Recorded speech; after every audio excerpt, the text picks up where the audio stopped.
Welcome back to Should Have Bought That. I'm Mitch. Today we speak with Amy Lunardi from Amy Lunardi Property.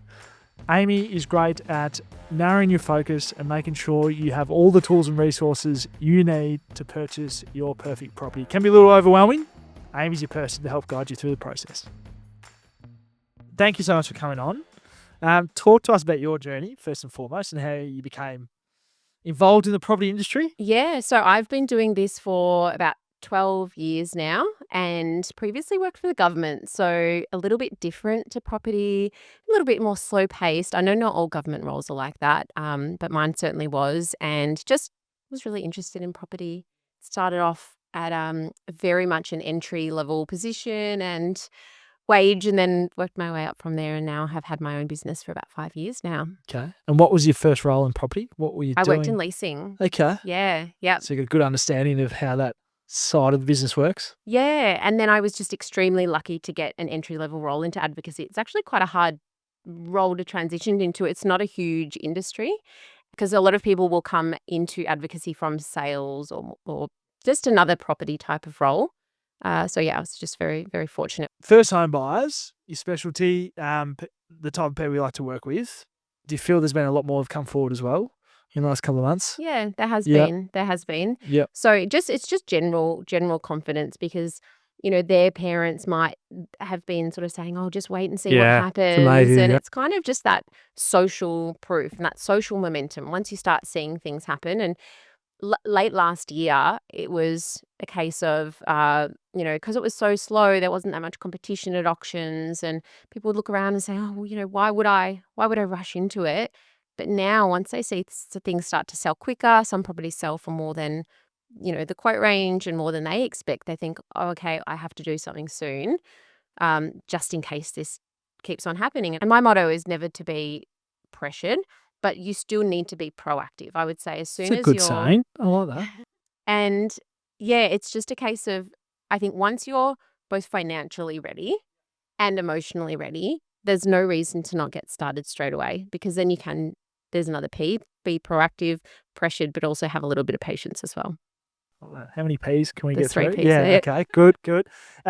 First time buyers, when do you see them come to you? Do you have a huge range where some are really unprepared, or do you more so see them once they're pre-approved and ready to Yeah. go? Like, where's your preference in terms of So connecting with first home buyers? no real preference, but speaking to a mortgage broker is really, really important. And there's never too early of a time, I think, to connect to a broker, because a lot of people might say, "I need to have a deposit," but not necessarily, because a broker can help you put a plan in place for the future to say, well, if this is what you're trying to achieve, this is how you need to get there, whether that's increasing deposit, increasing borrowing power, reducing debt, whatever that is. So putting a game plan in place. And yeah, I would say people generally will approach a buyer's advocate once they are getting close to being either pre-approved or at least knowing roughly how much they can spend. Yeah.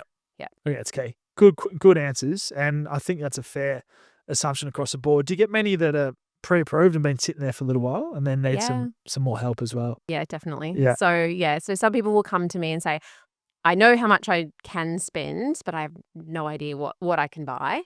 And then other times they might have been looking for 1 or 2 months or 6 months or over a year, and they just keep missing out, or they just feel like they've got no strategy in place. So, and those clients are sometimes easier to help because they've had the exposure and context, and sometimes they're harder to help too because maybe their issues are not, I can't necessarily fix the issues that they're facing Yeah. all the time. So what sort of issues may they be? Like price or their own preference Yeah. on a property? Yeah. Well, I find in those situations where they've been looking for a very long time and they just keep missing out or targeting the wrong properties or not having the confidence, sometimes it is because their expectations don't meet reality, or they just have a lot of self-doubt, or they don't really have a strategy in place. Like, they don't know why they're wanting to buy a property. Yeah. They're feeling like That's interesting.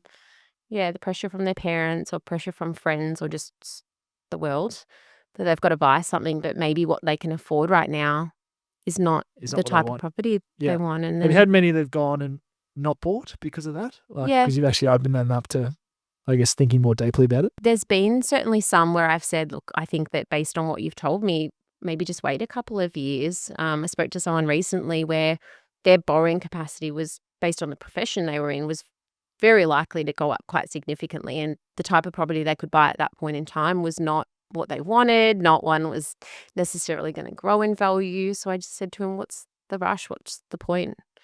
Don't feel like this external heavy weight on you to do something just for the sake of it. Absolutely. So a buyer comes across your desk, you obviously bring them on board. What process do you take them through? What's the onboarding process like? What's your magic sauce almost? Good question. So we do a lot of, I call it homework, which not until a few years ago I realized that was a pun. That's actually, I didn't realize either. Yeah. That's So good. we give them a lot of homework at the start, and I do a lot of work with buyers before I charge them anything at all. It's like a get to know you process. I grade their homework, and essentially it's so that I can tell them either like what they're doing wrong, or I might say, this is fine, we're ready to go. And it's also for them to get to know me too. So sometimes it'll be a couple of days where we do backwards and forwards emails. Sometimes this can stretch over the course of months while they're really figuring out what they want. Because if you're doing your homework and you're not working with an advocate, this is the homework. I'll tell you what we get people to this do. is good. Yeah. Okay. So we say, what's the budget? Yeah. That is the most important thing. So if you don't know how much you can spend, you've got to find out, speak to a broker. But, how much can you spend? How much do you want to spend? That can often be very different. Be different. Yep. Correct. So budget, locations, priority locations, and maybe locations. Maybe locations. Yeah. I like that. So a maybe location is one where for the right property, you would live in that suburb. The house makes up for the maybe being slightly further from work or further from the train or whatever it is. But you got to be really strict with these in that, like, you've got to make sure that there's no unicorn suburbs on there. You're not looking in an area for a property that just doesn't exist or you can't afford, because you just get your hopes up. And so you sort of safeguard and have a look at what they put down. Yeah, exactly.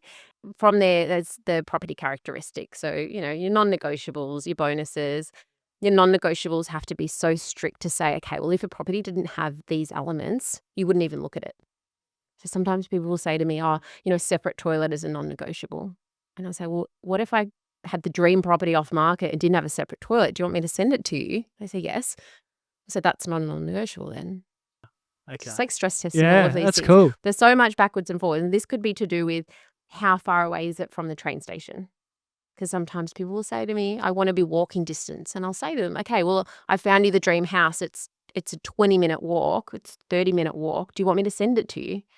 Oh, yeah, I'd want to see it. Well, it's not a non-negotiable. So cool. It helps you refine your search, or like at least your brief is really pointed. It's not just really broad. Yeah. And if you've got a partner too, this is the point in time you've got to get on the same page. I just spoke to someone the other day, and they did have slightly different briefs, and they said, what's the solution here? I said, I can't give you the solution. You guys need to figure out what path you want to go down and, negotiate between yourselves. So then those are the elements of the property brief, we call it. But more importantly, you write that down, and then you got to make sure it's realistic. So the way that you do that, it's pretty, we call it easy. It's not necessarily easy, but you write it down, you go to the sold section of realestate.com.au or domain, and you go back through the last 6 to 8 months worth of sales, and you see how many properties have sold that have sold within budget, within the locations that you've written down, and meet all of your non-negotiables. If you can't find any, it's not realistic. It's because they don't exist. If you can only find 2 or 3, it would suggest that it's going to be tough and you might need to broaden your criteria. And if you can find 20, maybe you can be more fussy. So the sweet spots, I find 6 to 10. That's the homework. And it sounds like because I say it all the time, to me it's an obvious thing. But so often people just don't do it. Or they'll say to me, I've done the homework and it's really just, we can now understand, we need to change something. Rather than me just saying to you, you can't afford this or you have to change. It's I'm giving them the tools to figure it out themselves. Do you often find that people's preferences change after you've done the homework? So you got the strategy and you got some ideas around the type of property they're purchasing. Do you find they get a little bit emotional and they start firing off all these different properties that they see? Yeah, so the homework, because it's just I'm pretty strict about when I give it to them, and because sometimes people then send me something and say, I like this except it was in the wrong suburb, or I like this except it's sold over budget, and I say it's not allowed to be on the list. So come back to me again when you've ticked all of these boxes and they have to have met all of your criteria, and that's then when they need to decide what piece of the puzzle they have to change. Most people can't change budget.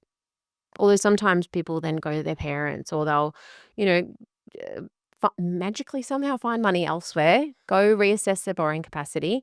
But if they can't change budget, you have to either change then your locations, your non-negotiables. So that could be the size of the property, the land size, the number of bedrooms, the condition, any other elements, until you can make those pieces fit together and you can find tangible evidence that that's a reality, or that exists, because otherwise you're just setting yourself up for failure or rely on hope. And you could try for hope for 3 to 6 months and see how you go and say, okay, well, if nothing happens, then give yourself a deadline to say, okay, then we're going to be more realistic. Yeah. Yeah. Really cool. Say you've done your homework, and then what is generally the process, I guess, from when they're ready to go and you're looking for properties?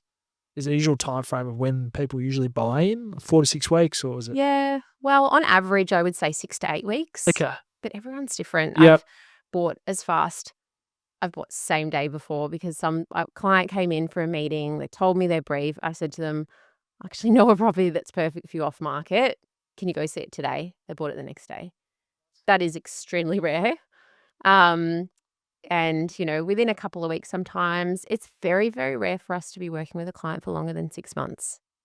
Yeah, which I know That's pretty is good. not unusual if you're a first home buyer doing it by I was yourself. about to say, yeah, it's not really that long for a first home buyer that might be seeing if they can find one on their own. It generally takes a little bit of time. Yeah, That takes a lot of the guesswork out of it in that regard. it does. It just means you've got a really clear strategy. I used to use the analogy of like going to a supermarket and having a grocery list. But now I've got a better analogy, which is more like you go in the gym and you've got a workout plan. Because I don't know about you, if I go to the gym without a workout plan, I just muck around and then I don't get results, and then I'm the personal trainer. Buyer's advocate is the personal I trainer. like it. Great analogies. All the gym junkies out there. Yeah. They'll be able to relate to that. How much conversation do you have with the client when you are looking for properties? Is it, every day? Is it a couple of times a week? Yeah. Talk us through the journey you have with your clients. Yeah, it's be a couple of times a week. Some clients, it's almost every day. Yeah. Some clients, though, depending on what they're after, they might only have one property to see per week, whereas other clients might have 3, 4, 5, or 6. Depends on their brief. But as a property buyer, I would say you almost have to treat it like, if you're not working with an advocate, you have to treat it like a second job. You have to be looking every day. You have to be constantly calling real estate agents. We spend over half of our day every day doing that. Keeping on top of results, like doing your due diligence when you find a property. You've got to be super proactive, because you don't want to ever have regret to say, well, the perfect property either came up and I didn't see it, or I missed out because I wasn't ready, or it sold off market and I didn't know about it. That's what you want to avoid. You can't stop other people paying more, but you can be prepared. Like, that's within your control. Yeah, spot on.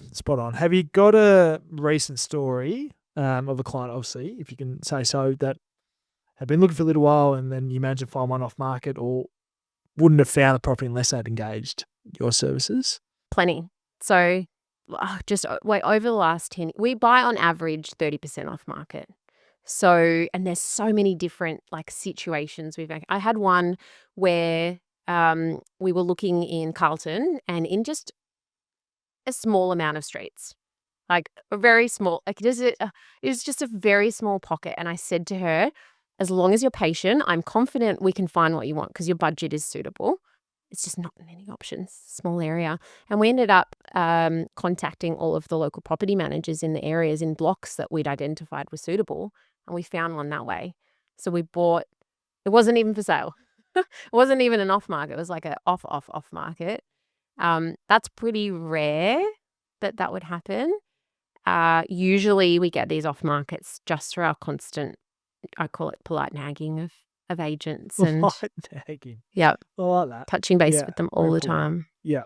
And that's the relationships that you've got as well. It That generally is. help. Yeah, it is. And there's definitely been plenty of situations where we've seen a property that is either we're the only one seeing it because the agent trusts us, or they might not even have an authority on that yet. But as a buyer, anyone can find off-market properties. You don't have to have relationships. You just have to be like nagging. You just have to write down all the agents are selling properties in those areas and call and email them a couple times a month. That's how you find them. Yeah. And so do you do, a lot of your time you mentioned before was calling and obviously polite nagging real estate agents. What other initiatives do you do? Do you obviously comparable sales, looking at data, have a database of people that potentially might sell as well? Not so much that, because bear in mind that we wouldn't ever work for the buyer and the seller at the same time. Conflict. Yeah, Yep. there'd be a conflict of interest. Yep. But kind of can break our job down into the 2 phases, which is the search phase. So that's the finding of the properties, the looking online and culling out any not so good ones and underquoted ones, etc. And then once we identify something suitable to proceed with, there's the due diligence and acquisition phase. So that's all of the appraisals, contract reviews, building inspections, council checks, owners corporation checks, negotiating, bidding, and then, if we get it, great, and if not, we keep looking. What is your preference to buy? Like your preference to buy in terms of, is it private sale? Is it auction? That's a great question. Is it pre-market, expression of interest? What's your preference? I mean, the ideal situation, or the ones I love, is off-market with no competition and a really well-priced, motivated vendor. So that's the dream. Piece de resistance. Yeah. Okay. We do buy like that. It's but otherwise, private sales and auctions, a lot of people say to me, I don't want to go to auction because it's just going to be a crazy result. And it's not. It's, I've been to plenty of auctions where it's passed into me, or I've bought it for well within budget. You've got to bear in mind that private sales, there's no rules. The agent can do whatever they want. Yeah. The agent can manage that process. They can say, you give me your best offer, and I'm not telling you what anyone else's offers are. You got one shot. So, there's that, or you can go to auction. And it's fully transparent. There's no transparency with private sales. Sometimes they work in our favor, but a lot of buyers don't know how to approach them. And a lot of buyers don't know the right questions to ask. And then they'll come to me and they'll say, the agent was playing games. The agent, got one over me. I'll say, well, what happened and what questions did you ask? And I'll kind of say to them, I think that it wasn't the agent. I think it was just you didn't understand the process, and they didn't know what to tell you, because a lot of agents forget what buyers don't know. They don't. They probably should tell them more, and they just forget because they do it every day. Yep. Do you do the bidding at auction for your clients? Yep. What's your strategy? Do you have a go-to strategy, or do you have a preference? Look, every auction's really different.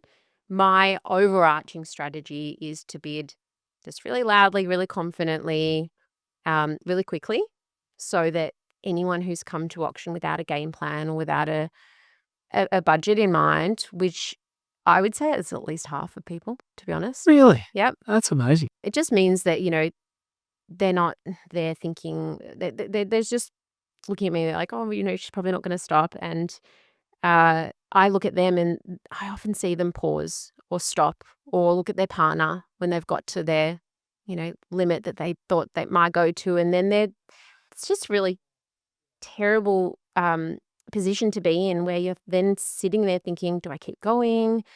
Do I not keep going? Because sometimes buyers will then pay more than what they wanted to, but other times they won't go as high as they would have if they'd put more thought into it.